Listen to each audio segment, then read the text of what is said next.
بندہ پروری ہوگی، ہو کرم جو بندے پر بندہ پروری ہوگی. سبحان اللہ سبحان اللہ. سوکھ لیں گے اس کے لیے رحمتوں کے دروازے،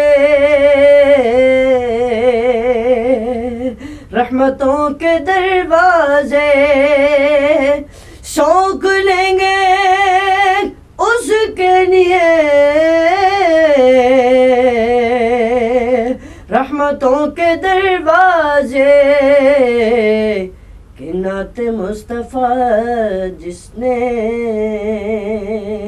ایک بھی سنی ہوگی، سبحان اللہ. نعت مصطفیٰ جس نے ایک بھی سنی ہوگی. دیکھ تو نیازی ذرا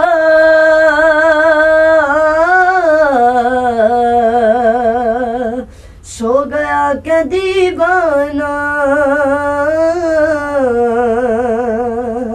سو گیا کیا دیوانہ. دیکھ تو نیازی ذرا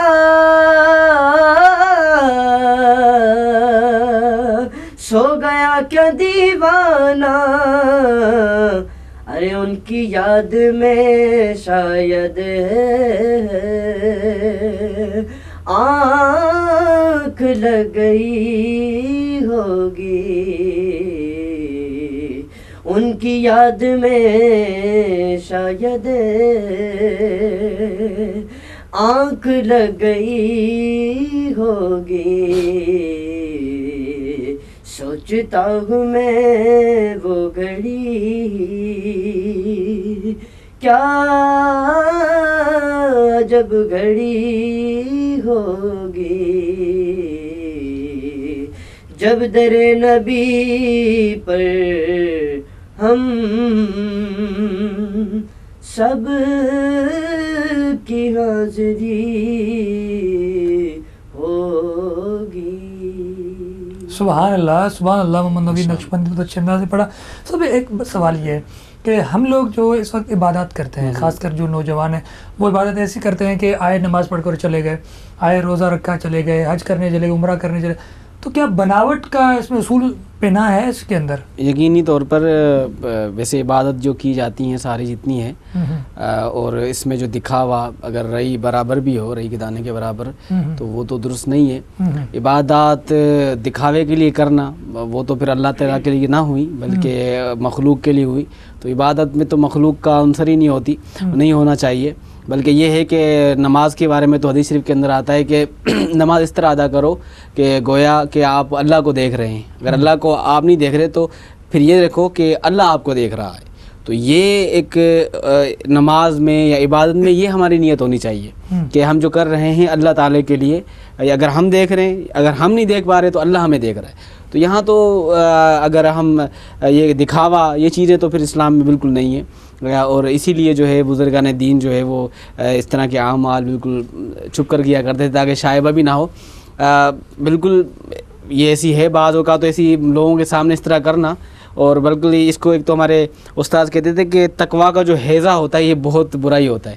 کہ بعض اوقات انسان تقویٰ میں تکبر یہ بڑی خطرناک چیز ہوتی ہے. اس سے انسان کے اعمال غارت ہو جاتے ہیں. اچھا، تقویٰ سے ایک بات یاد آئی کہ ہمارے بعض ایسے لوگ ہیں جو ہر چیز اپنے ہاتھ میں رکھتے ہیں، جیسے وضو بار بار کرنا اور تھوڑا سا کوئی چیز لگی بار اس کو دھونا. یہ کیا چیز ہے؟ نہیں، بلکہ یہ آپ بڑا اچھا سوال کیا. بعض اوقات اس کو سمجھا جاتا ہے ہم درست کر رہے ہیں، حقیقتاً کیا ہوتا ہے مسائل سے ناواقفیت ہوتی ہے. یہ ایسا بالکل نہیں ہے. تو پانی کا زیان ہوا بار بار کرنا. ویسے اگر دیکھا جائے کہ اگر نماز کے لیے وضو کر رہے ہیں تو یہ استحباب ہے. اگر وضو بھی ہے تو وضو پر وضو کرنا ہے یہ مستحب وضو کہلاتا ہے. وضو کی بہت ساری قسمیں ہیں, اس میں سے ایک قسم یہ ہے کہ اگر وضو پر وضو کیا جائے تو یہ مستحب ہوتا ہے.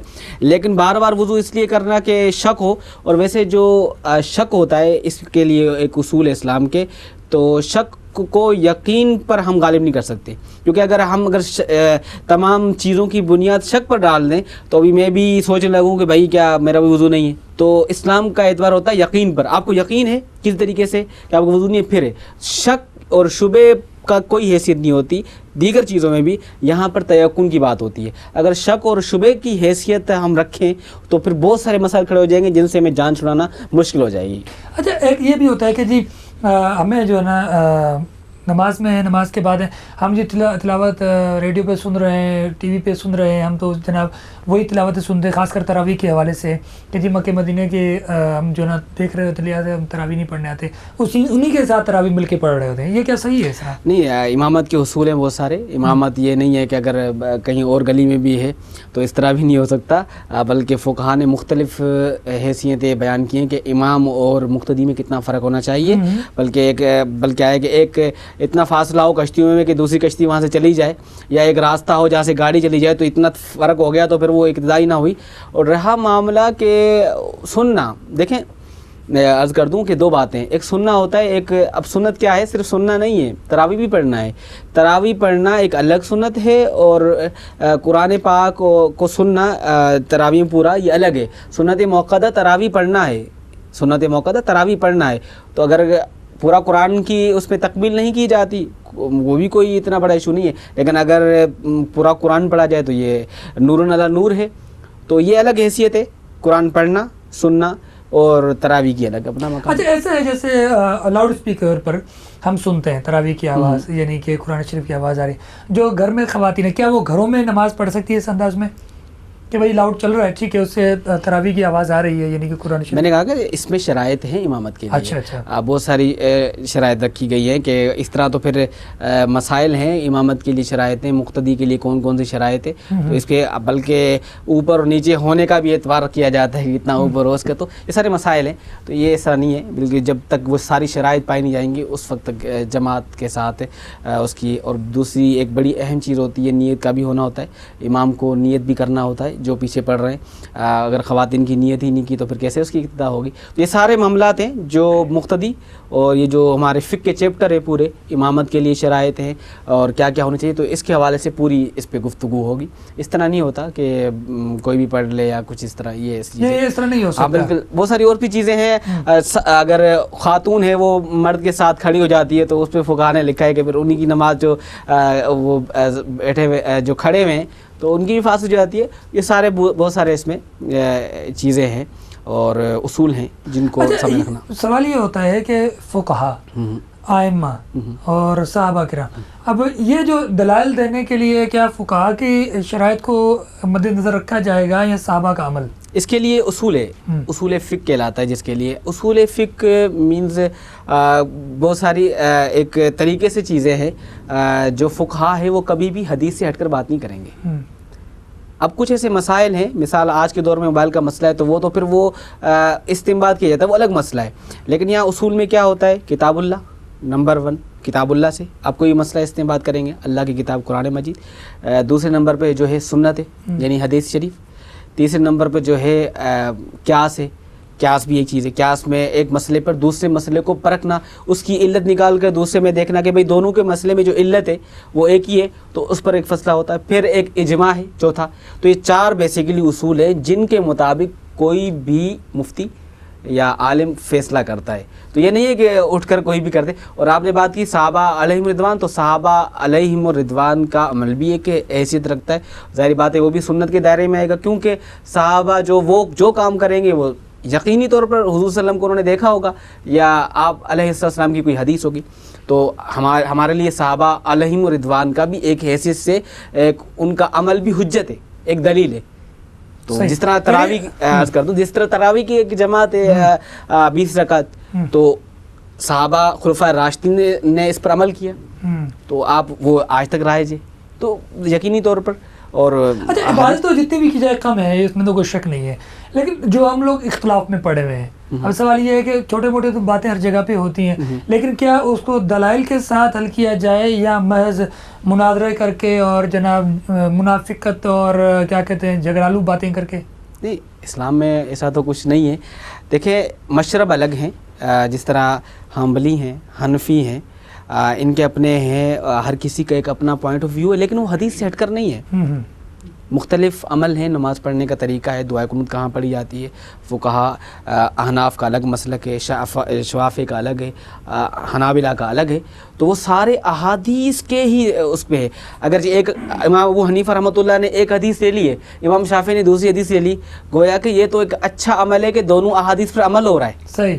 دنیا کے کونے کونے میں مختلف یہ جو مسالک ہیں، ان کے اعتبار سے تو دنیا کے کونے میں حضور کی ہر حدیث پہ عمل ہو رہا ہے. یہ تو کچھ. اب رہا مناظرہ دلائل کے بیس پر ہوتا ہے. یہ بھی ایک درس نظامی کا ایک حصہ ہے جہاں کتابیں پڑھائی جاتی ہیں. مناظرے کی حیثیت کیا ہونی چاہیے، آپ دلیل کیا دے رہے ہیں، اس پر نقد کیا ہے، اس کی حیثیت کیا ہے، اس کو پرکھا جاتا ہے، پھر نتیجہ کیا ہے. اب وہ مناظرہ کہلاتا ہے. اس پہ یہ تھوڑی ایک ذات پہ اس پہ اٹیک نہیں، بلکہ مناظرہ اب مناظرے کے لفظ پہ آپ غور کریں تو اس میں یہ ہوتا ہے کہ مقابلے کی بات ہوتی ہے. مناظرہ مفاعلہ کے باب سے، عربی گرامر سے، صرف کے لحاظ سے، تو کیا ہوتا ہے دو مقابل ایک جیسے. اب اس پہ اسی لفظ سے اندازہ ہو جاتا ہے کہ آپ مناظرہ کیا ہوتا ہے کہ یہ اس پہ جھگڑا نہیں، وہ تو مقابلہ ہو جائے گا، مجادلہ ہو جائے گا، لڑائی. تو یہ اسلام میں نہیں ہے. آپ دلیل کی بیس پر بات کریں، دلیل کے بیس پہ آپ حدیث سے لائیں. یقینی طور پر جو بھی واقف ہوگا، علم رکھتا ہوگا، کتب پر نظر ہوگی، احادیث پر اس کا غور و فکر ہوگا، یقینی طور پر وہ اس پہ بالکل صحیح طریقے سے جواب دے. یعنی حدیثوں کا مجموعہ سامنے رکھتے ہوئے پھر بندہ فیصلہ کرے.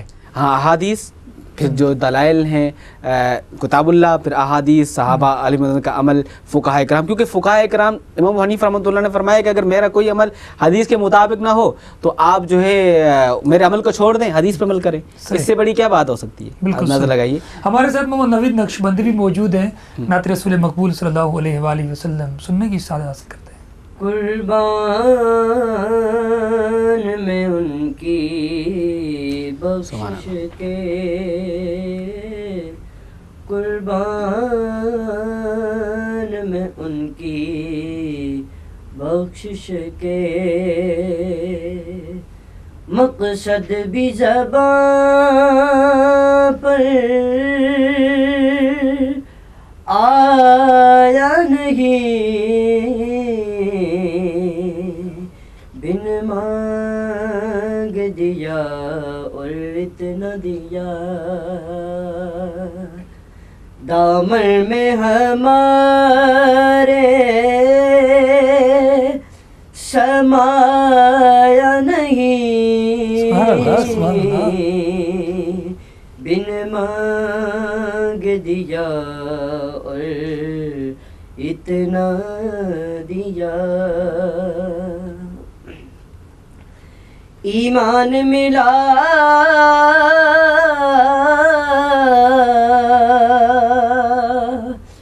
ان کے صدقے، قرآن ملا ان کے صدقے، ایمان ملا ان کے صدقے، قرآن ملا ان کے صدقے، رحمان ملا ان کے صدقے. وہ کیا ہے جو ہم نے پایا نہیں، وہ کیا ہے جو ہم نے پایا نہیں، قربان میں ان کی بخشش کے. دل بھر گئے منگتوں کے لے کے، آقا دین سے